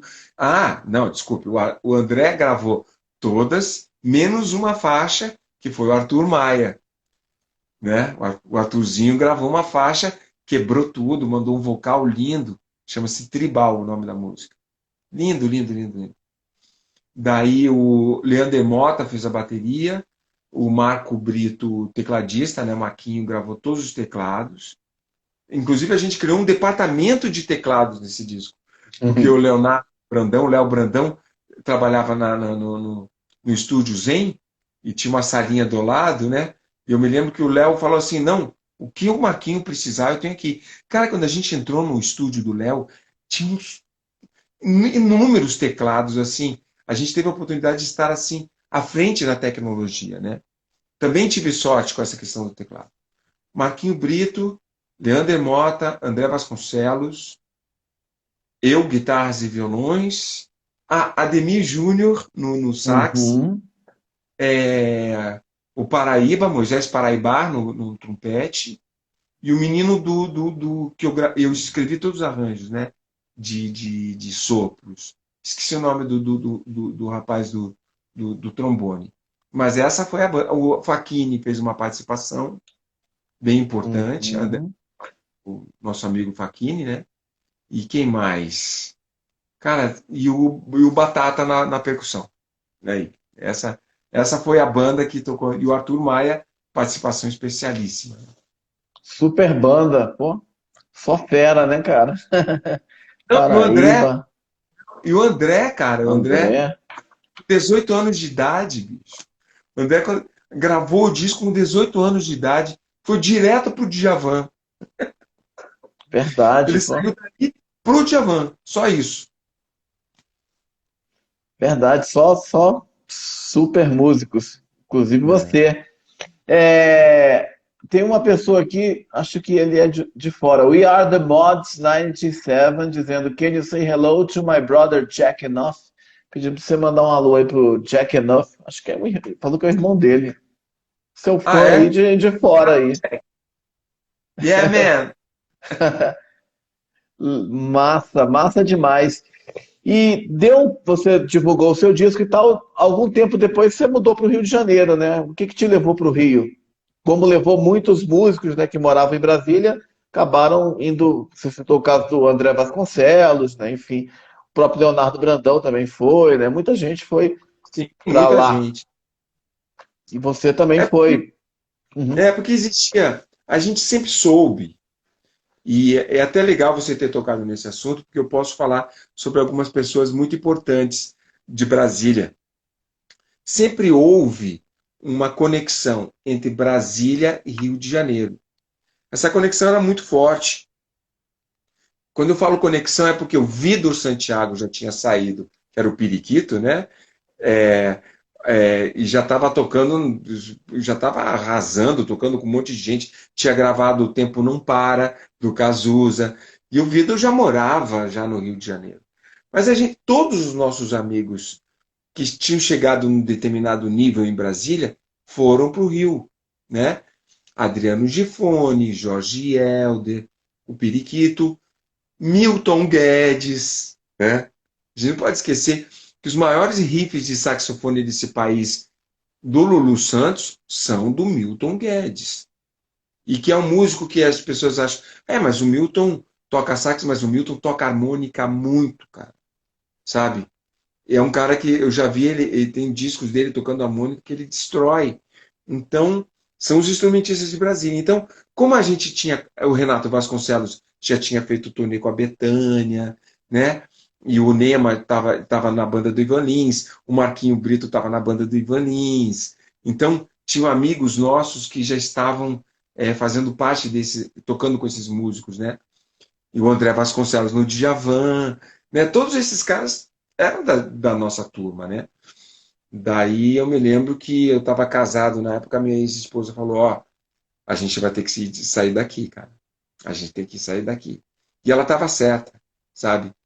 Mas quando eu caí no Rio de Janeiro, que foi, para mim, não foi tão fácil, tanto quanto, talvez não tenha sido tão fácil quanto para os outros músicos. Eu dei um duro lá. Dei um duro mesmo, porque no Rio de Janeiro eu fui obrigado a saber o que que era acompanhar cantor, que é uma outra coisa, né? Você servir um cantor. E eu aprendi. E eu tive a oportunidade de ter a sensação de subir no palco tocando ao lado do Edinardo, sabe? Ou da Amelinha, e cantando aqueles sucessos da Amelinha, cara. E do Belchior, tocando ao lado do Belchior, sabe? E dizer assim, puxa caramba, cara. Eu fundei a Legião Urbana, mas eu tô tocando ao lado do Belchior, entendeu?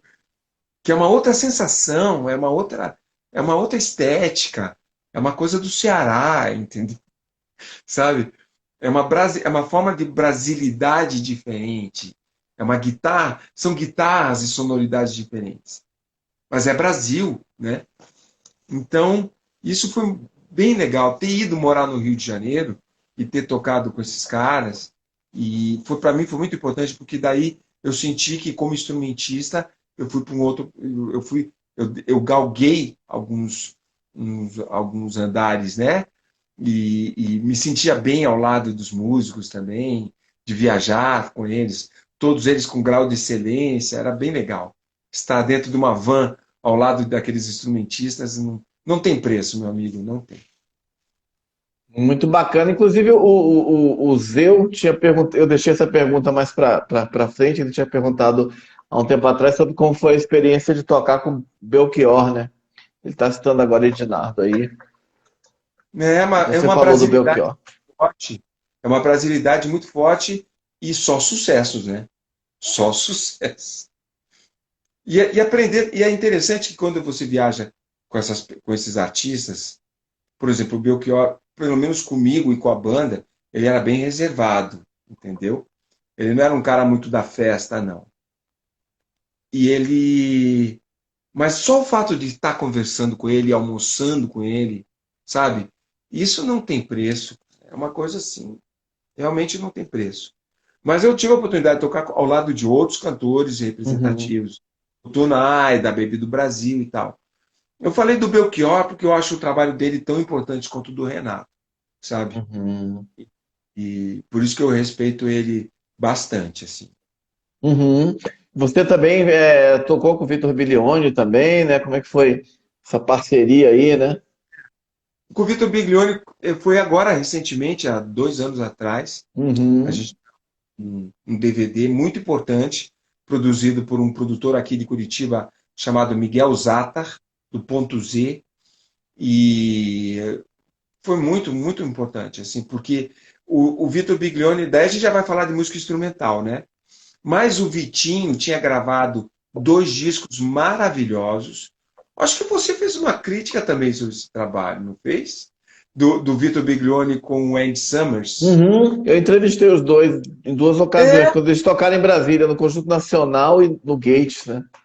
olha que coincidência, cara. Foi você, é isso aí. 90 e alguma coisa, no 8 Na mesma época que eu lancei meu disco.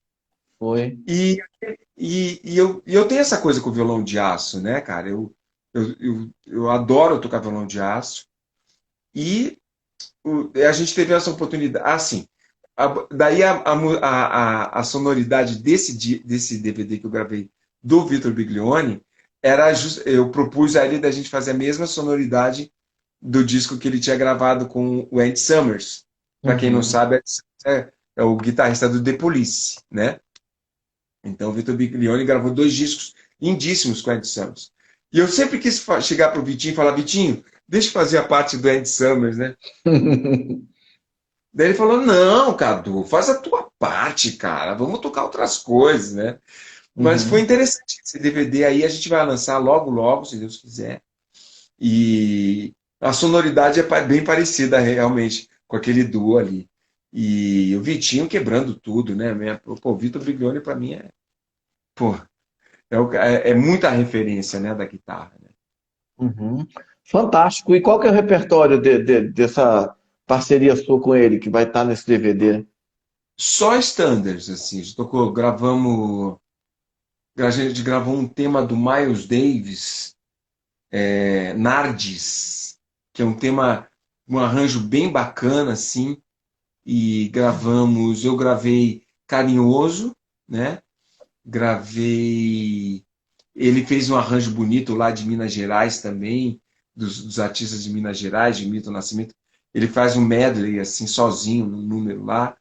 Toquei aquela música Prepare o Seu Coração, em violão também, que ficou bonito. Gravamos muitos standards, gravamos Jobim, nossa, muita coisa. Foi um show assim, valendo mesmo, assim, 1 hora e meia de show direto.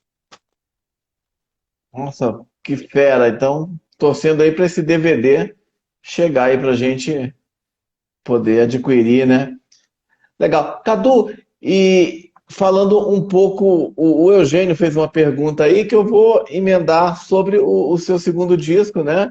Que você lançou em 2015, o Expressivo, que ele perguntou se o Infante, né, o ex-baterista do Kid Abelha, se ele toca com você. Enfim, com certeza ele toca. Eu queria que você falasse aí do disco Expressivo e depois também do disco que você gravou recentemente, Muito Mais e Melhores Blues Ainda, que inclusive citação a Spike Lee e tal. Eu queria que você falasse um pouco desses outros trabalhos também que você deu continuidade aí na sua trajetória. É o seguinte, eu estou usando esse iluminador aqui, mas está Uhum. acabando a bateria do meu celular, mas Ixi. eu vou desligar o iluminador, mas a gente vai continuar isso. Tá, peraí. Aí. Mas pelo menos não vai ficar assim uma luz meio assim, mas vamos lá. Na verdade, o disco ficou meio escuro, mas vamos que vamos, né? Não é por causa- Não, tá ótimo. beleza. Na verdade, o disco que o o Cláudio Infante, que é o Uhum, baterista que foi baterista do Kid de Abelha, uhum, gravou o disco, esse que eu lancei nesse ano, que é o uhum, Muito Mais Melhores Blues Ainda, que é um uhum. CD alusivo, que é um álbum alusivo ao filme do Spike Lee.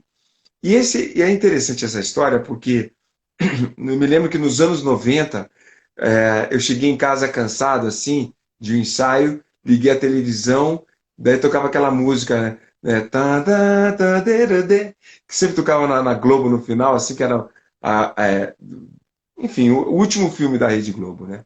Daí tá lá, More Better Blues, Mais e Melhores Blues. Cara, eu assisti aquele filme e fiquei maluco, né? O Denzel Washington faz o papel de um trompetista, Wesley Snipes faz o papel de um saxofonista. E achei muito interessante porque é a vida dos músicos de Nova York que tocam na noite. E eu me identifiquei com aquilo, porque a vida de nós músicos é isso aqui, é aquilo ali que o Spike Lee colocou, né? Só que ali é romantizado, o Denzel Washington estava devendo uma grana para o mafioso, né? Daí o cara vai lá, quebra os dentes todos dele, né? E fica aquela trilha sonora atrás, né? Que é maravilhosa. More Better Blues. E eu pensei comigo, cara, algum dia eu vou gravar um disco chamado Muito Mais e Melhores Blues Ainda, né? E pensando nessa coisa dessa estética do blues jazz, né? Que é tão bonita assim. E, assim, passou 20 anos, cara, imagina. E ao longo dos 20 anos, eu compunha uma música, escrevia e deixava. Compunha uma música. Até quando eu percebi, já tinha esse repertório para fazer. Daí liguei para o Marcelo Mariano, falei, daí passei aqui no Audi Blanc que teve aqui, né? No meio dessa pandemia teve essa coisa do Audi Blanc, Uhum. fui contemplado, né, com o projeto Aldir Blanc. Liguei para o Marcelo Mariano e falei, Marcelo, vamos gravar um disco comigo? Ele, tô dentro. Daí liguei para o Cláudio Infante, falei, Claudinho, o disco é assim, assim, vamos nessa? Ele, tô dentro. Uhum. Daí montou uma banda, né? Marcelo Mariano no baixo, Cláudio Infante e o Marquinho Brito, que gravou todos os meus discos de teclado. E a gente entrou aqui em Curitiba, cara, e gravamos o disco em 2 dias. assim, e filmando, né? Uhum. Os cara- foi tenso, mas foi bom também, né? Foi um desafio para todos nós, né? Escolher um amplificador enorme para mim, com 4 falantes, né? E vamos que vamos. Daí, e ficou uma sonoridade bem bonita. Então esse disco tá lá. Quem tiver interesse, esse álbum tem 10 músicas gravadas em vídeo, tá lá no YouTube. É lá colocar Cadu Lambac, muito mais e melhores blues ainda. A pessoa vai ter acesso a essas músicas todas lá. Mas é que ainda nem deu tempo de divulgar esse trabalho, Marcelo, porque logo depois eu lancei o livro, entendeu? Uhum. E, e o ano que vem são os 40 anos da Legião Urbana. Então eu falo, daí nessas horas eu tenho que. Eu falei, peraí, eu posso lançar o Muito Mais e Melhores Blues ainda daqui a pouquinho, né? Não precisa ser agora. Vamos lançar o livro, fazer a Uhum. turnê dos anos da Legião, daí quando sobrar um tempinho eu faço uma boa divulgação. Essa é a ideia. Uhum. Então, respondi da pergunta do Eugênio, né? O Eugênio perguntou se o Claudinho Infante tocava em algum dos seus discos. Ele toca no último disco, É, Mais e Melhores Blues ainda. E qual que é o é. repertório? Que canções que o disco traz? São todas autorais, né? Que eu fui ao longo dos Uhum, anos guardando elas assim, e sempre com a preocupação de. Porque no meu disco Last Blues eu, eu complicava as coisas, sabe? Eu era uhum, menino, uhum, eu colocava uma parte A, daí colocava uma parte B, daí colocava uma ponte para uma outra parte, daí já encontrava um saxofone e tal.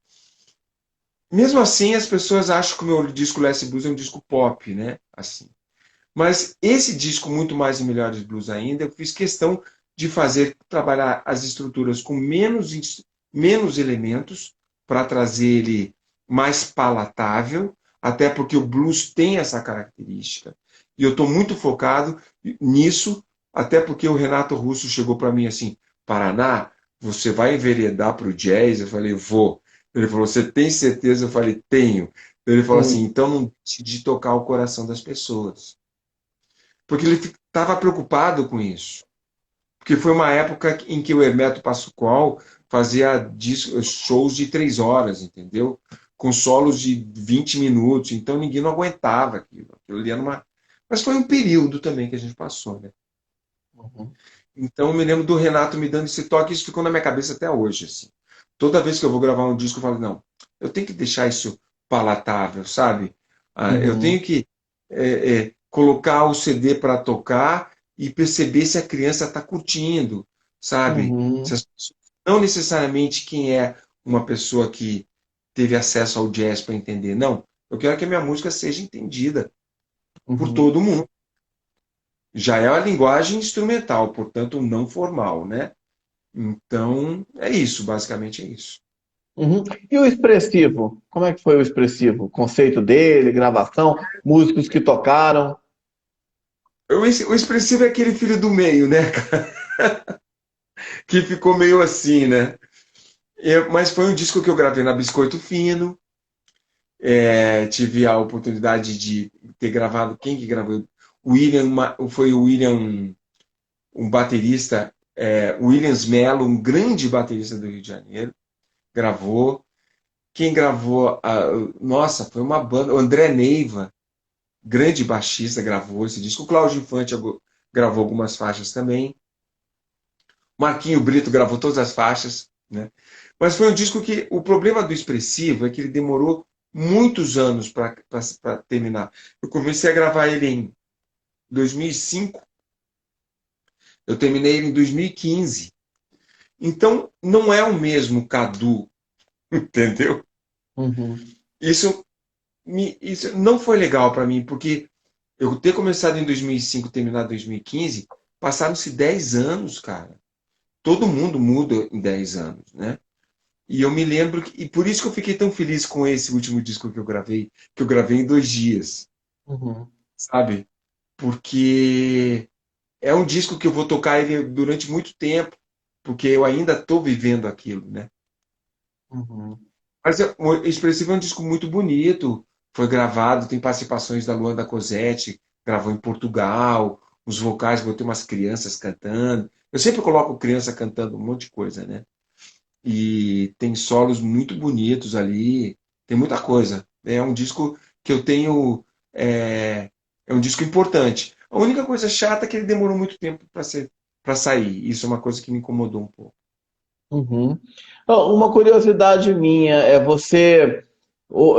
ainda ouve disco físico?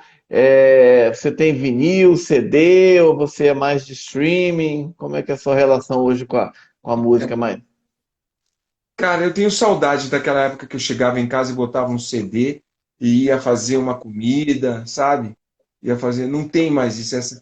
Eu mudei meu hábito de ouvir música e ganhei uma televisão da minha filha, aquelas televisões grandes agora, não sei o quê.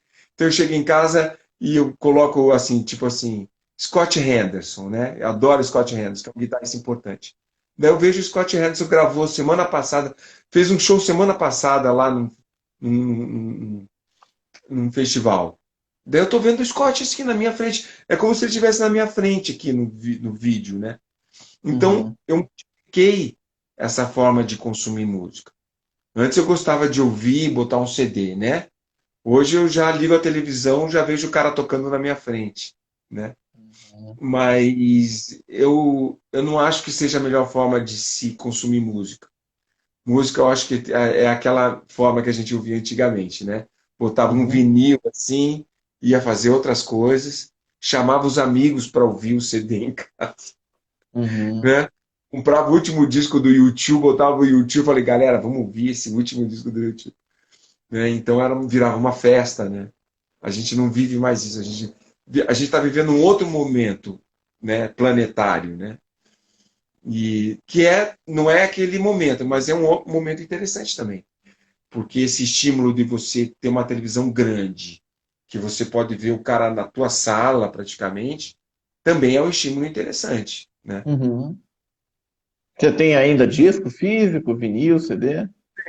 Tenho muitas fitas cassetes, CDs, os vinis eu acabei doando assim por uma besteira por causa que vinil dá trabalho, né, cara? Você tem que limpar ele ali, é Hum. caro, né? O cara tem que ser muito tarado por vinil para ter vinil, vamos combinar. Mas eu tenho muito vídeo, fita cassete, tenho um armário enorme aqui do meu lado com tudo lá, né?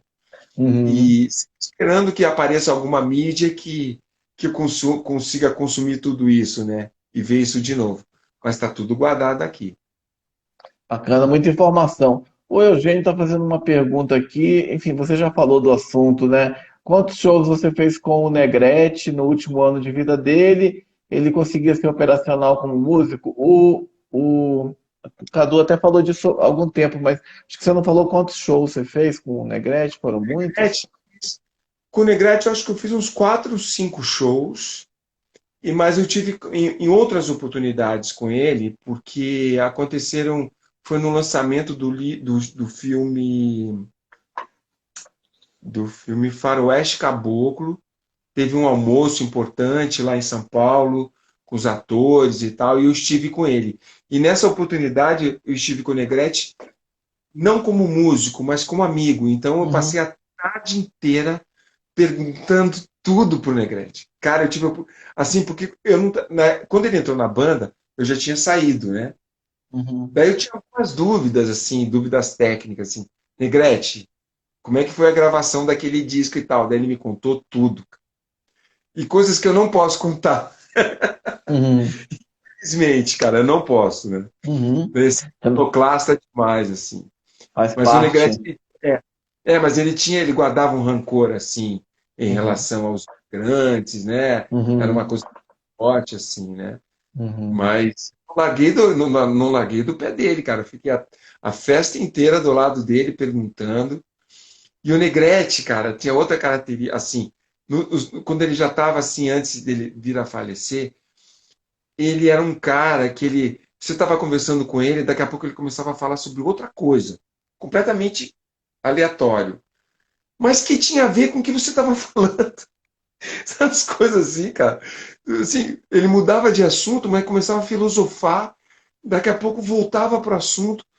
E sabe, por isso que eu era muito fã dele, sabe? Ele jogava umas frases do Renato Russo, assim, tipo, antes de entrar no palco, ele, Paraná, vamos desentortar a cabeça das pessoas, sabe? Umas coisas assim. Então, para mim, foi uma forma de viver a Legião Urbana, né? Sem estar ao lado do Dado e Bonfá, mas foi uma forma de eu viver um pouquinho da Legião Urbana ao lado do Negrete, entendeu? Uhum, Mas não descarto o fato de subir ao palco com o Dado e Bonfá. Eu acho uhum. que isso pode acontecer e seria maravilhoso. Mas os caras estão muito assim, eles estão vindo de processo, está uma coisa complicada, né, cara? E eu não Uhum. tenho nada disso, então É, vamos que. é o lado da música que É, às vezes vida que é que chato, segue, né? né? É, Uhum. vida que segue, né? O Legal, importante é estar Cadu. né? Roberto Faria, que é músico aqui de Brasília, mandando um alô também, um abraço, falando top aí a presença do nosso convidado.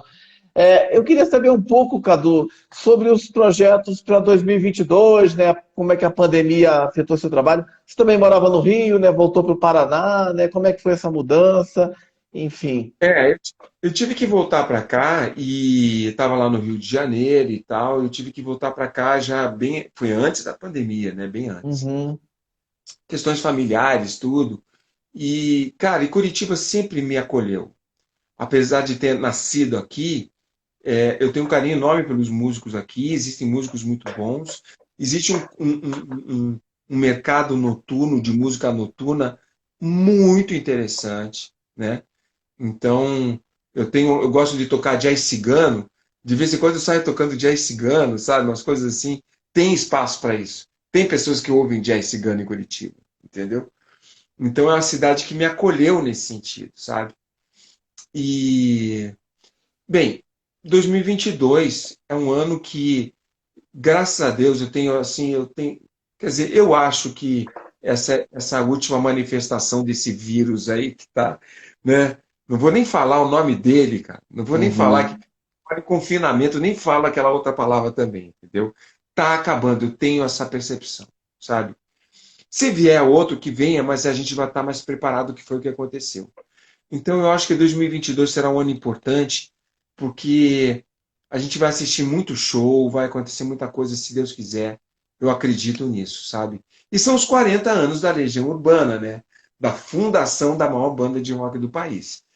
Então, já tenho muitos shows já marcados aí, principalmente para o segundo semestre, festivais de rock, tô com a minha banda, assumi os vocais da banda, né? E tive que fazer isso porque me lembro da Marielle falando assim, pô, Paraná. É porque quando eu comecei a fazer esses shows da Legião, eu chamava os cantores, né? Que uhum. eu era fã dos cantores aqui de Curitiba, de São Paulo, do Rio. Daí a Marielle me chamou no canto e falou assim, pô, Paraná, quem tem que cantar é você. Eu falei, Marielle, eu sou guitarrista, não sou cantor. Ela Uhum. falou, mas você estava na banda, você estava na cena, esses caras não. Eu fiquei pensando, falei, cara, é verdade, cara. Quem tem que contar essa história sou eu, né? Daí começou toda uma história de canto, de estudo de canto, e Renato Russo é o cara, né? Então, tô aí. Então é isso que é legal. Eu acho que é um ano que importante a gente estar produzindo, cara. Importante a gente estar fazendo, porque vai chegar um momento que toda essa produção ela vai ser ouvida, queira ou não queira. Se você está produzindo, se você está trabalhando, é isso que Deus quer, que a gente trabalhe, cara, que a gente Uhum. produza, né? Principalmente nós músicos, né? Então vamos que vamos. E os cientistas Uhum. também. Marielle, que como você, me corrija se estiver errado, ela é paranaense, mas também morou em Brasília, né? Grupo foi do Arte do Escuro, depois Vulcana, e voltou também para o estado de origem. É. E quem está morando aqui é o Eduardo de Moraes também, que foi vocalista do Finis África. Olha E a só. gente tem uma turma que a gente se encontra assim toda sexta-feira. E os músicos de rock aqui de Curitiba, assim. Mas a Marielle sempre está presente na minha vida, sabe? Sempre. Uhum. Quarta-feira eu vou fazer um evento agora aqui de lançamento aqui em Curitiba, né? De lançamento do meu livro e de um outro livro de um amigo meu. A Marielle está envolvida na produção, ela sempre tá agitando, né? E eu tenho um carinho enorme por ela. E a gente teve uma perda agora recente do Remy, né? Uhum, E sim. é tecladista do Moda Aberta. Tecladista, né? Uhum, E no Muito Mais e Melhores Blues, eu fiz uma música chamada Remy para ele, foi bem naquele período ali que ele estava uhum, uhum. teen e tal. Enfim, são pessoas que não podem deixar. Essas pessoas foram para outro plano, cara, mas eram para estar aqui com a gente, né, cara? Renato, Cazuza, Remy, tanta gente importante, né? Ed Van Uhum. Halen, meu Deus do céu. Que perda. Pô, cara, Van Halen para mim foi o fim do mundo, né? Mas enfim, são coisas que acontecem. É a vida, né? Infelizmente. Enfim, a pandemia também levou muita gente boa, né? O próprio Aldir Blanc, né? Que você falou da letra, ou perdão, dos recursos da Lei Aldir Blanc, né? Enfim, vários grandes músicos, né? Enfim, mas vai melhorar. Vai melhorar. Não, eu tenho convicção que vai melhorar. Eu tô com essa energia assim de sobra, assim, muita vacina também, né? Dá uma encorpada. Isso A é gente sente importante. Você já importante, tomou a terceira dose? Você já tomou? Já, já. Bacana. E dá uma encorpada, assim. Você sente que, tipo assim, pode vir que, né? Vamos que vamos. Uhum, tá certo.